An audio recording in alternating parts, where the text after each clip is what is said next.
Assalamualaikum warahmatullahi wabarakatuh. Ananda semua, hari ini kita akan lanjutkan materi pertumbuhan dan perkembangan. Pada kali ini kita akan belajar mengenai pertumbuhan dan perkembangan pada hewan.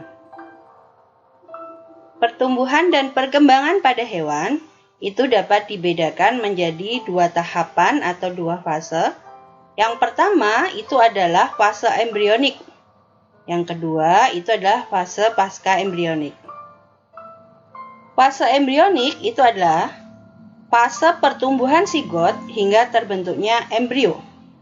Pada fase ini dapat dibedakan menjadi fase morula, fase blastula, fase gastrula, morfokinesis yaitu meliputi diferensiasi dan organokinesis. Selanjutnya kita akan bahas dahulu mengenai fase morula.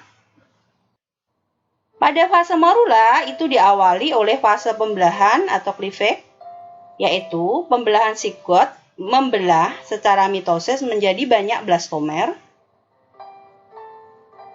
Kemudian blastomer nanti akan berkumpul membentuk seperti buah arbai yang disebut dengan morula.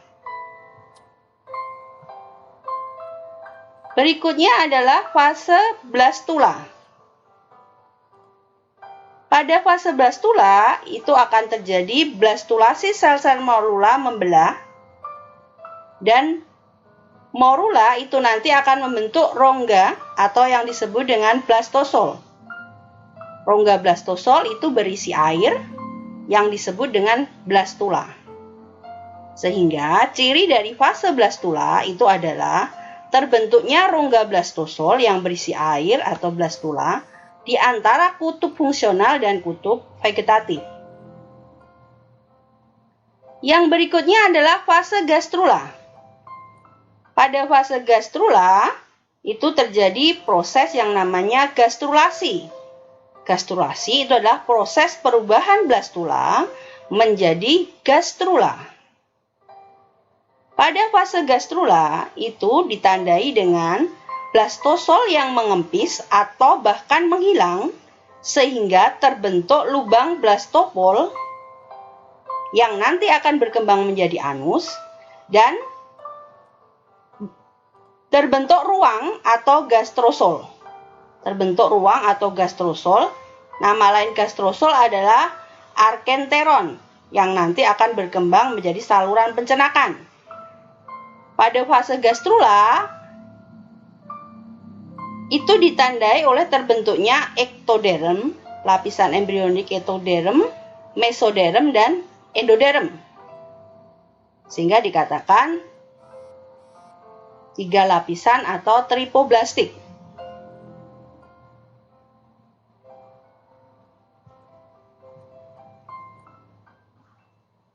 Hewan yang mempunyai 3 lapisan embrional itu dikatakan sebagai hewan tripoblastik.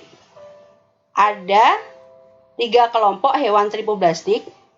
Yang A kecil ini adalah tripoblastik acelomata yang tidak memiliki rongga tubuh. Yang B itu adalah tripoblastik pseudocelomata atau yang memiliki rongga tubuh yang semu. Yang C itu adalah tripoblastik celomata, memiliki rongga tubuh yang sesungguhnya, yaitu hasil pelipatan dari mesoderm. Termasuk manusia ini tergolong dalam yang tripoblastik celomata. Berikutnya, tahapan diferensiasi dan organogenesis yang masuk dalam kelompok morfokinesis yaitu proses pertumbuhan, perkembangan, dan diferensiasi menjadi organ, sistem organ, dan organisme. Diferensiasi itu apa? Jaringan atau lapisan embrionik itu nanti akan berkembang menjadi berbagai organ dan sistem organ. Spesialisasi itu setiap jaringan akan mempunyai bentuk, struktur, dan fungsinya masing-masing. Di mana diferensiasi dari suatu lapisan embrionik ini akan mempengaruhi dan dipengaruhi oleh diferensiasi lapisan embrionik yang lain. Yang ketiga, yang berikutnya adalah fase pasca embrionik. fase pasca embrionik ini dapat dibedakan menjadi dua, regenerasi dan metamorfosis. Regenerasi itu adalah kemampuan untuk memperbaiki sel, kemudian kemampuan untuk memperbaiki sel, jaringan, atau bagian tubuh yang rusak, hilang atau mati. Kalau pada hewan tingkat tinggi, kemampuan regenerasi ini hanya terbatas pada jaringan. Tapi pada hewan tingkat rendah itu dapat sampai pada tingkat organ. Yang di layar ini adalah contoh regenerasi pada planaria.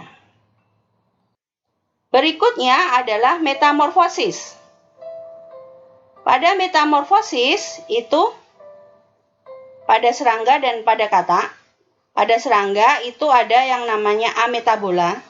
Ametabola itu adalah tidak mengalami metamorfosis. Hemimetabola itu metamorfosis tidak sempurna. Holometabola itu adalah metamorfosis sempurna. Metamorfosis itu apa? Metamorfosis adalah perubahan struktural dan fungsi organ yang dapat dibedakan dengan jelas antara bentuk hewan pada saat kecil dan bentuk dewasa. Ini adalah contoh dari yang tidak mengalami metamorfosis, yaitu pada kutu buku, dari telur berkembang menjadi muda dan dewasa. Yang ini adalah metamorfosis hemimetabola pada kumbang, telur, larva, semi-imago, dan imago. Kemudian ini yang holometabola atau yang sempurna, ada kupu-kupu, telur, larva, pupa, dan imago.